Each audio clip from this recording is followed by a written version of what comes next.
17 Januari 2023, ribuan kepala desa dari seluruh pelosok negeri di Indonesia melakukan aksi unjuk rasa di Jakarta. Tentu ada beberapa tuntutan yang disampaikan, salah satunya adalah terkait perpanjangan masa jabatan kepala desa dari yang tadinya 6 tahun menjadi 9 tahun gitu, Ted. Emang 6 tahun itu kurang untuk mereka? 6 tahun kurang? 6 tahun kali 3, itu berapa? 6 kali 3 18 tahun. 18 tahun. Bisa 3 periode kan mereka. Iya. Meskipun mungkin nggak beruntun tapi bisa diselang gitu. Betul, itu sesuai dengan bunyi pasal 39 Undang-Undang Desa. Undang-Undang Desa.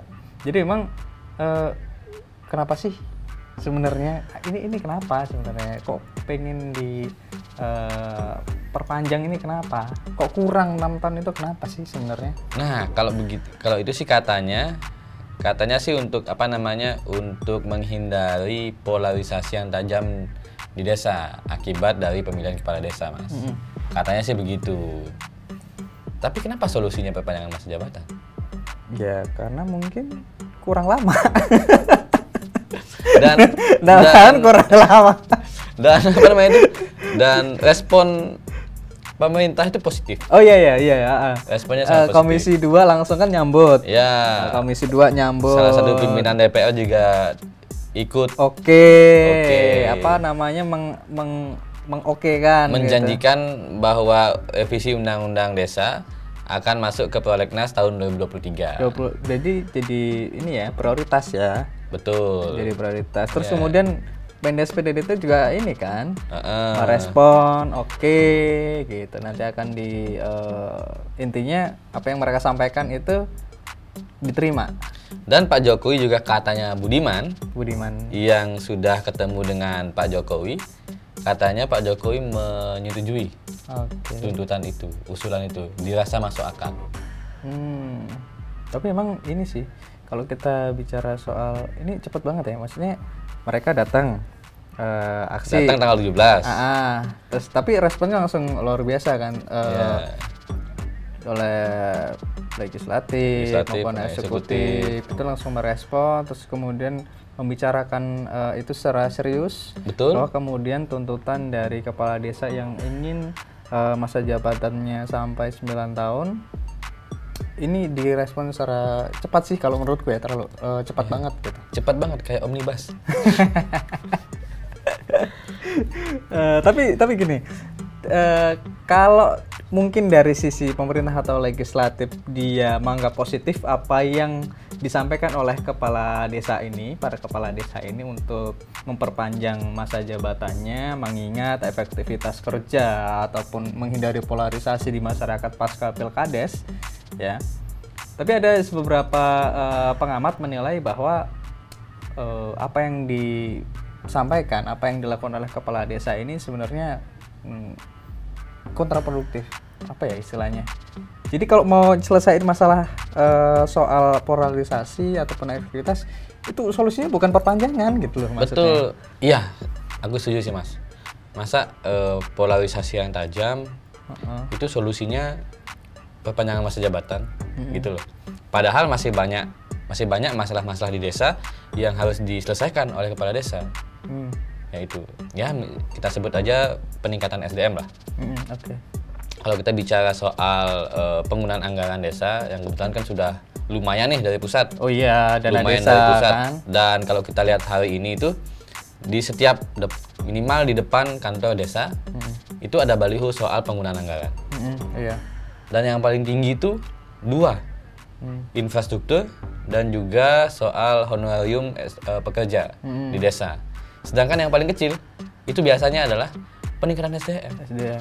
Padahal penting ya. Misal gini, kalau kita bicara soal efektivitas kerja-kerja di desa nih, kan butuh yang namanya sumber daya manusia yang mumpuni itu, termasuk dari BPD-nya sebagai pengawas kan, legislatifnya di desa sebagai pengawas kerja-kerja kepala desa maupun aparatur desa, itu juga mereka harus paham gitu loh, dan juga harus memahami kerjanya. Belum lagi soal mungkin pegawai perangkat desanya juga memang harus di bidangnya. Jangan asal comot ya, entah saudaranya, entah kerabatnya, entah tetangganya. Kan gitu. Makanya sebenarnya solusi kalau kita bicara soal apa yang jadi masalah desa, kalau kata pengamat juga yang paling penting adalah soal peningkatan sumber daya manusia seperti yang kalau bilang tadi itu penting.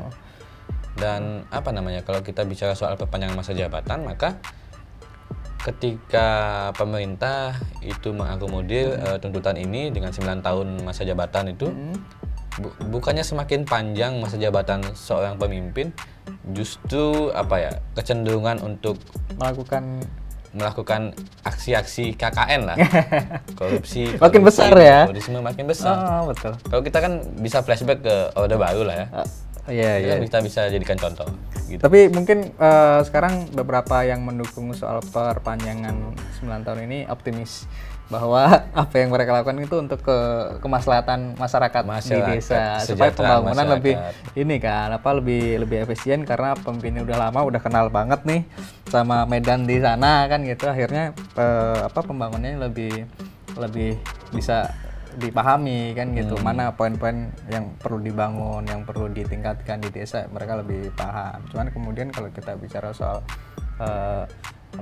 soal efektivitas, masa 6 tahun ini sih kurang panjang kan gitu. 9 tahun itu kalau di presiden bisa hampir 2 periode loh. Sedangkan presiden aja yang seluruh Indonesia dalam waktu 5 tahun, mungkin dia awal lah ya. Sebenarnya kalau sampai 2 periode 10 tahun, ini Pak Jokowi udah 8 tahunan, luar biasa sekali kan programnya. Masa di desa? Ya kita nggak tahu ya kondisi di desa seperti apa. Dan kalau ya, misalnya adanya polarisasi kan artinya ada oposisi yang mengawasi. Betul. Nah itu kan penting untuk pembangunan desa yang akuntabel kan. Iya. Bisa ada kontrolnya dari masyarakat bisa kritis. Jadi nggak semuanya mendukung kepala desa. Iya. Kan? Ada juga yang oposisi yang mengingatkan sebagai alarm untuk mereka. Tapi kemudian ada juga nih yang ngomong unik nih, dari apa yang dilakukan oleh kepala desa ini, ada yang menggerakkan. Isinya seperti itu, dalam tanda kutip ya. Ini ada yang bisa juga kita curigai kan. Karena ada beberapa yang bilang, beberapa orang pengamat juga bilang, dengan adanya perpanjangan masa jabatan dari kepala desa ini, ada beberapa kelompok partai politik ataupun ya beberapa, ya intinya beberapa kelompok itulah, itu diuntungkan dengan adanya itu gitu. Ya mungkin beberapa fraksi di DPR yang mendukung tuntutan itu bisa jadi ingin mendulang suara jelang pemilu 2024. Bisa jadi. Karena ada beberapa berita juga yang muat soal kalau nanti di DPR partai yang nggak dukung soal perpanjangan masa kades, ini ada beberapa kades yang ngomong kita nggak akan ini di desa gitu. Habisi. Katanya gitu, tapi kan kita nggak tahu gimana nanti. Bahaya juga, ngeri juga. Padahal kalau di undang-undang pemilu itu kan nggak boleh kepala desa. Iya. Dan undang-undang desa juga nomor 6 tahun 2014 kan juga nggak boleh kepala desa ataupun perangkat desa itu ikut partai politik maupun terlibat aktif dalam aktivitas politik praktis kan. Itu sudah masuk kecurangan pemilu. Makanya ya kita nggak tahu lah kenapa kemudian ini kepala desa pengen pengen ditambah masa jabatannya, terus disambut baik.